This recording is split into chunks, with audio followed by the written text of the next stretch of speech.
थाटामाटामध्ये नवरदेव आमचा घोड्यावर बसून राहते, नाहीतर एसी गाडीमध्ये तरी असते.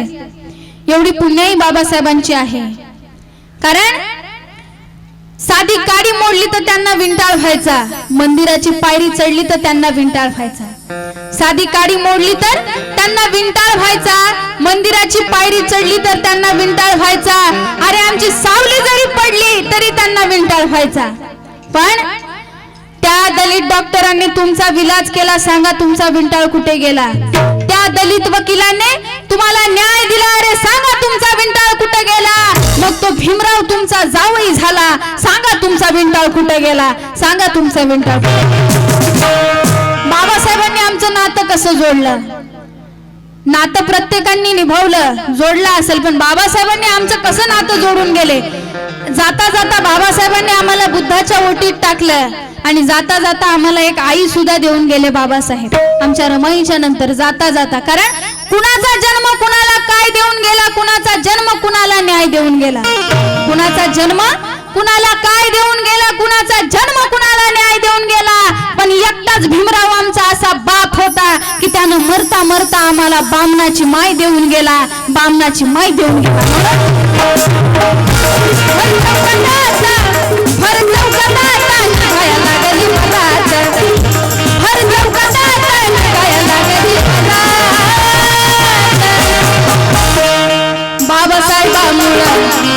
एकदा सांगा बरं, कुणामुळे? बाबासाहेबामुळे. बाबासाहेबामुळे सांगा सांगा, बाबासाहेबामुळे आमच्या घरात सुख वैभव आलं की नाही? आमच्याकडे सुख आलं की नाही? वैभव आलं की नाही? चांगलं चांगलं खायला मिळते की नाही? खायला आलं की नाही? मग त्या बँकेमध्ये 1500 रुपये आलेत की नाही, आलेत की नाही बघाय कशाला चाललं? कशाला? त्यांनी जर सकाळ सकाळी ड्युटीला जाताना किंवा कामाला जाताना बायकोला डबा आण ग पटकन म्हणले, तर संध्याकाळी स्वयंपाक नाही, संध्याकाळी स्वयंपाक होत नाही. आणि जरी संध्याकाळी स्वयंपाक झाला तर उशिरा स्वयंपाक होतो, आणि उशिरा स्वयंपाक झाला तर अजून अन्याय त्यांच्यावर. काय होते आमच्या घरी उशिरा स्वयंपाक? खिचडी नाही तर वरण भात. किती खाल्लं नसल्यासारखं वाटते. मग त्यांना जोरात बोलायची सवय नाही, त्यांचा काय दोष आहे? त्यांना घरात बोलून माहित नाही, ते बाहेर बोलतील का सगळ्यांच्या समोर? त्यांच्या मनात असा विचार चालू असेल, घरात एक शब्द जोरात बोलल्याने हिने इतकं बोंबलते, इथं जर काही म्हणलो तर किती दिवस माझ्या माग खिचडीन वरण भात लागल, म्हणून त्यांचा विचार चालत असेल. तसं काही होणार नाही. मी समजून सांगते जरा त्यांना. एक औरत ही औरत को समज सकती है, जरा समजून घ्या. त्यांचा आवाज येऊ द्या. ते मी तुमच्याकडे त्यांच्याकडे माईक केलं की तुमच्याकडे बघायला येते. त्यांच्याकडे माईक गेला, कुठं आहे आमच्या घरची, काय म्हणते की तोंड कसं आहे की हिचं, रागाचं बघली तर उठून बी निघून जायला कमी करत नाही ते. एकदा तुमचा आवाज येऊ द्या प्लीज. बाबासाहेबामुळे, बाबासाहेबामुळे. बापरे, लईच भित्रे दिसायला वाढले. आता घरात आल्यासारखा आवाज आला. आता आठवलं वाटायला घरचं भांडण. आता अजून एकदा आवाज येऊ द्या. माझ्या माईकचा वायर एवढाच आहे का?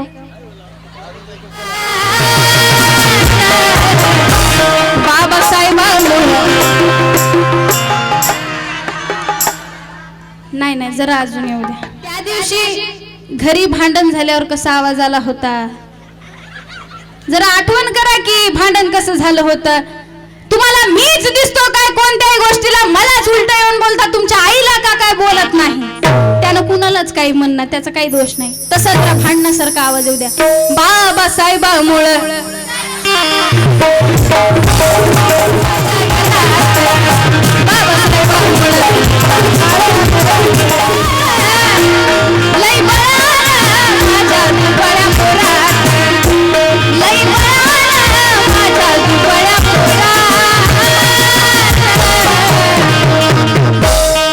ज्यांचे हात खाली झाले त्यांच्या घरी उद्या भांडण होईल बाबा, मला काय सांगायचं नाही. लई बळाला माझ्या दुबळ्या पोराचं, लई बळाला माझ्या दुबळ्या पोराचं. बाबासाहेबांमुळे, बाबासाहेबांमुळे.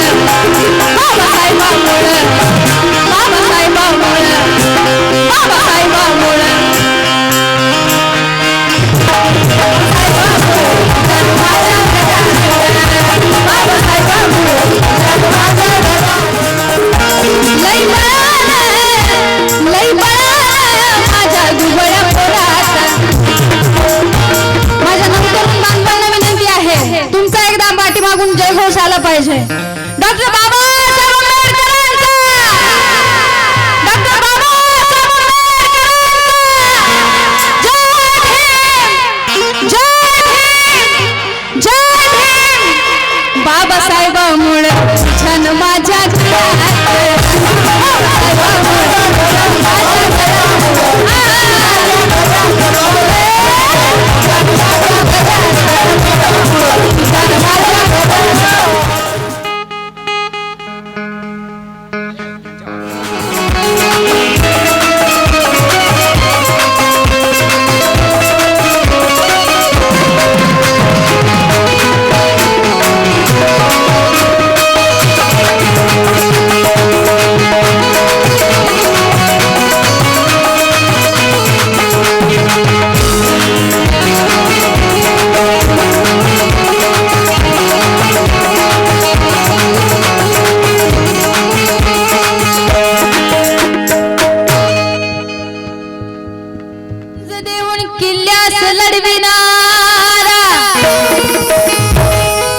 शत्रूशी झुंज देऊन किल्ल्यास लढविणारा, स्फोटक त्या विचारांचे सुरुंग उडविणारा, मैदानी उतरलेल्या या तमाम बहुजनांना, मैदानी उतरलेल्या या तमाम मराठ्यांना सरसेनापती मिळाला नवा इतिहास घडविणारा.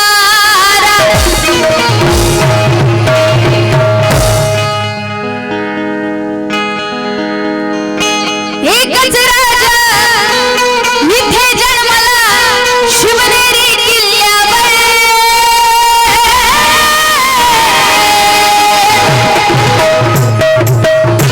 क्या बात है.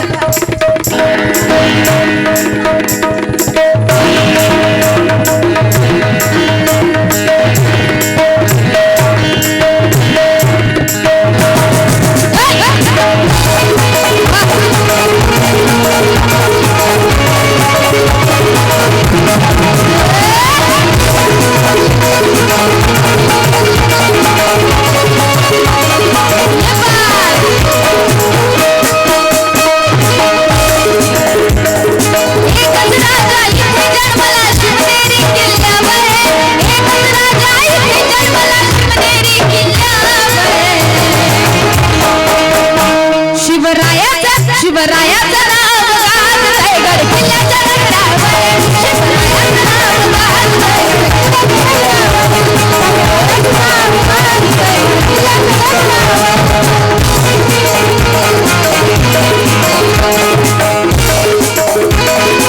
एकच राजा इथे जन्मला, एकच राजा इथे जन्मला शिवनेरी किल्ल्यावर, एकच राजा इथे जन्मला शिवनेरी किल्ल्यावर. शिवरायाचं नाव गाजलंय गड किल्ल्याच्या रगडावर, शिवरायाचं नाव गाजलंय गड किल्ल्याच्या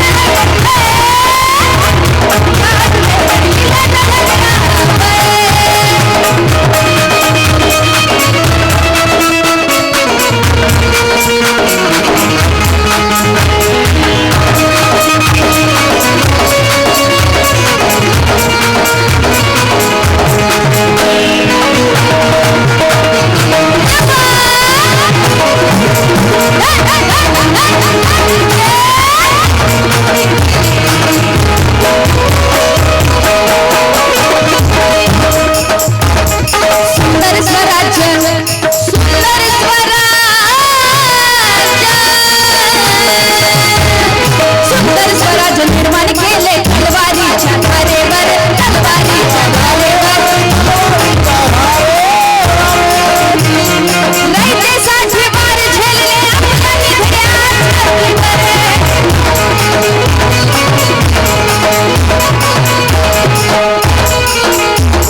प्राणपणाने लढले मावळे, प्राणपणाने लढले मावळे भरोसा त्या राजावर, प्राणपणाने लढले मावळे भरोसा त्या राजावर, प्राणपणाने लढले मावळे भरोसा त्या राजावर. कसा होता शिवाजी महाराजांचा? शिवाजी महाराज कसे लढले शिवाजी महाराजांचा एक एक मावळा कसा होता आणि शिवाजी महाराजांविषयी दुश्मनांच्या मनामध्ये सुद्धा आदरयुक्त भीती होती। ज्यावेळी जात पात ना धर्म मानिला जगला माणुसकीवर, कारण छत्रपती शिवाजी महाराज हे अन्यायाच्या विरुद्ध होते, अन्यायाच्या विरुद्ध होते, अत्याचाराच्या विरुद्ध होते। म्हणून तर दुश्मनाच्या मनामध्ये सुद्धा छत्रपती शिवाजी महाराजांविषयी आदरयुक्त भीती होती।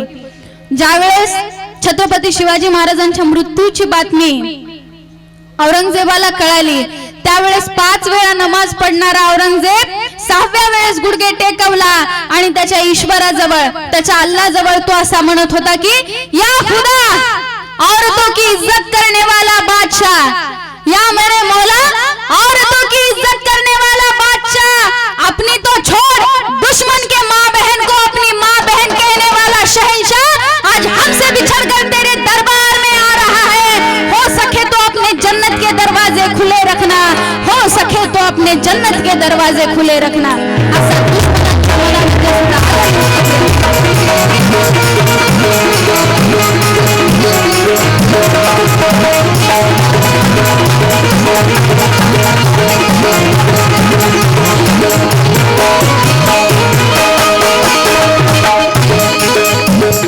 आठवणी येते मना मनातून फुलवाचे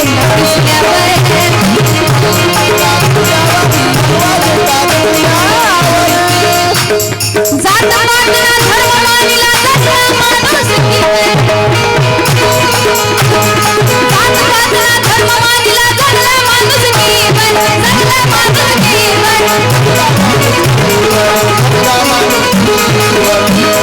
पुन्हा जन्म घ्या अशी इच्छा, पुन्हा जन्म घ्या अशी इच्छा शिवभक्तांच्या हृदयावर, पुन्हा जन्म घ्या अशी इच्छा शिवभक्तांच्या हृदयावर। शिवरायाचा नाव गाजतंय गड किल्ल्याच्या दगडावर,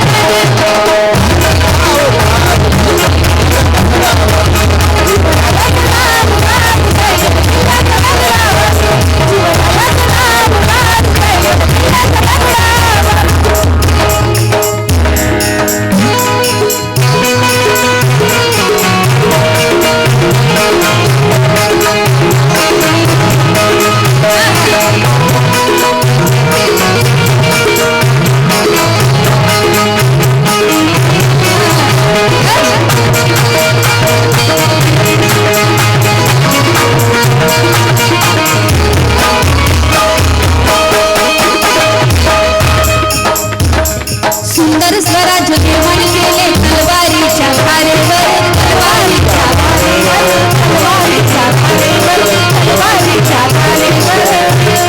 रायते साथी वार झेलले आपल्या निधड्या छातीवर, आपल्या निधड्या छातीवर, आपल्या निधड्या छातीवर, आपल्या निधड्या छातीवर।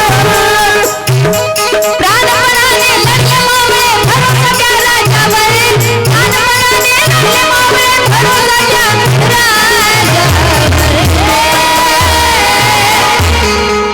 सुंदर स्वराज्य निर्माण केले तलवारीच्या धारेवर। छत्रपती शिवाजी महाराजांनी 16व्या वयामध्ये तोरणा किल्ला जिंकला आणि 16व्या वयामध्ये छत्रपती संभाजी महाराजांनी बुद्धभूषणम ग्रंथ लिहिला। आम्ही 16व्या वयात काय करतो? आम्हाला अशी रीत लावून दिले 16वं वरीस धोक्याचं ग धोक्याचं। 16वं वरीस धोक्याचं नसते तर 16वं वरीसच मोक्याचं असते, कारण तिथून आपली सुरुवात असते आपण आपल्या मनात ठरवलेल्या ध्येयापर्यंत जाण्याची। म्हणून छत्रपती शिवाजी महाराजांनी किल्ला जिंकला, छत्रपती संभाजी महाराजांनी बुद्धभूषणम ग्रंथ लिहिला, कारण शिवाजी महाराजांसोबत संगतही तशीच होती मावळ्यांची। मांग महार चांबार कुंभार तेली माळी साडी कोळी कुणबी मराठा प्रत्येक समाजाचा मावळा छत्रपती शिवाजी महाराजांच्या सोबत होता। खांद्याला खांदा देऊन लढला आणि वेळ प्रसंगी आपल्या छातीवरती मरण झेललं त्यांनी। आमच्या सोबत असे संगती असतात काय? अजिबात नसतात। आमचे मित्र घरात जर बसला असेल तर फोन करून बोलतात ये पानपट्टीला जाऊ जरासं।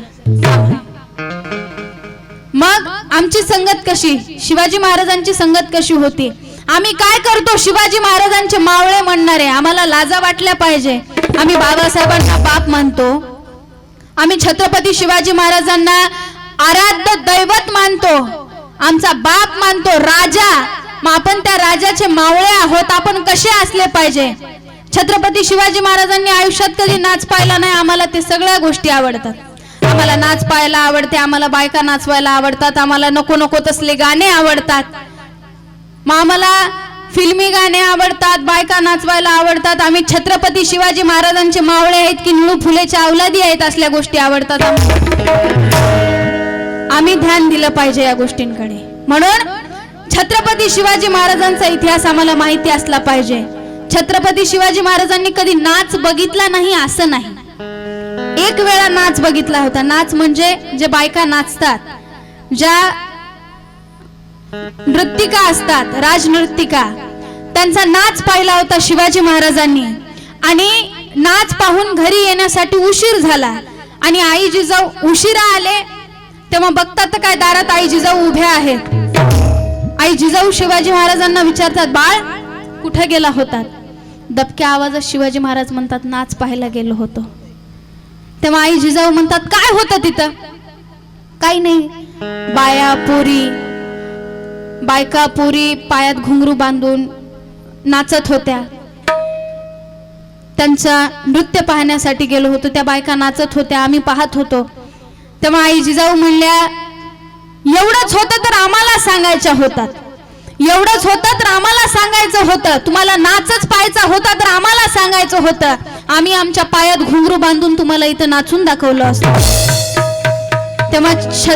तेव्हा छत्रपती शिवाजी महाराजांच्या डोळ्यात पाणी आलं. आई साहेब असं बोलू नका. तेव्हा म्हणाल्या, बाळ तुला वाईट वाटलं असेल, पण तिथं नाचणारी सुद्धा कुणाची तरी आई आहे, बहीण आहे, ताई आहे, या गोष्टीचं भान ठेवा. इथंही नाचणारी तुमची आई आहे, बहीण आहे, ताई आहे. माझ्यात आणि त्या बायकांमध्ये काही फरक नाहीये. त्या सुद्धा स्त्रिया आहेत, मी सुद्धा स्त्री आहे. त्यांनी पायात घुंगरू बांधून नाचले. तुमची इच्छा असेल तर आम्ही तुम्हाला घुंगरू बांधून नाचून दाखवू, पण दुसऱ्यांच्या आई बहिणींना बघून कधी आनंद व्यक्त करू नका. तसला अश्लीषपणा चालणार नाही. तेव्हा शिवाजी महाराज पटकन जाऊन आई जिजाऊचे पाय पकडतात आणि डोळ्यातले अश्रू आई जिजाऊच्या पायावर पडतात आणि ढसाढसा रडत छत्रपती शिवाजी महाराज म्हणतात की आई साहेब एवढ्या वेळा माफ करा. आई साहेब चुकी झाली आमच्याकडून, महापाप झाला आमच्या हाताने, मला माफ करा. यानंतर कधी नाच पाहायला जाणार नाही. असे संस्कार आई जिजाऊंनी छत्रपती शिवाजी महाराजांना दिले आणि त्यानंतर कधी नाच बघितला नाही शिवाजी महाराजांनी. म्हणून सुंदर स्वराज्य निर्माण केले, कारभारी